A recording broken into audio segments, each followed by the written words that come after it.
We're Bruce and Joanne Hunter. We're owners of the Art Spa. We're both fine artists. We went to Pratt Institute, and we've been lucky enough to make our living creating art our whole lives, which is very unusual. Yeah.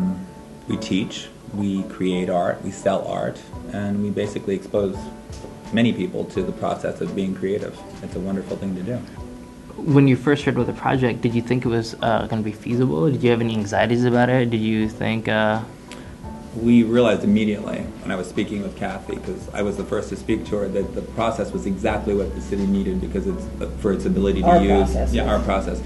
That was exactly what the city needed because it incorporates many, many people. So we could make it a community project and involve the community as opposed to having simply an artist do the work and then hang it. So that's what was really very wonderful about doing a mosaic with the city of Waterbury. The meaning of it is going to take on different things to different people.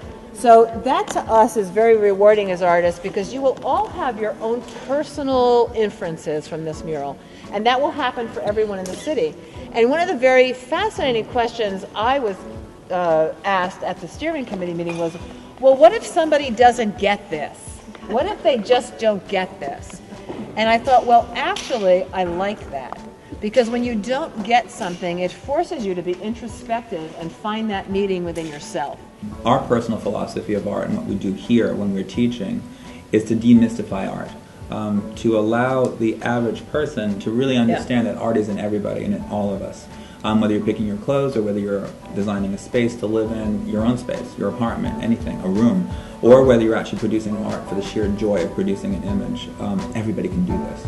There's a fallacy that you have to have talent and that art always hangs in museums. In truth, it doesn't. And there's a lot more art in most people than they have any understanding of, that they don't realize it's there. So by exposing people to the process and showing them that they are creative and that that's part of what defines us as a species and as people, they become aware of the fact that they can do art. It's demystified. It's an important aspect of their lives. And that part of ownership and understanding, many of these people are going to go on to do more and more stuff. They're going to create tabletops and murals and all kinds of fun stuff. We have an email we have this happen all the time. With several of them, and they're like, well, what kind of adhesive should we use for this? And what do you think about this design for that? And have you seen my work lately in my portfolio? And it's wonderful because it has made a lasting impression. For people who have never done anything creative or artistic before, they now have this experience under their belt. They know they can do other things. So they'll go on to do more things. And that affects change, because then they'll go home to their spouses, to their grandchildren, to their children, to their brothers and sisters, and they'll say, look, we can do it like this, just try it like this. And they do. And so this information spreads. And so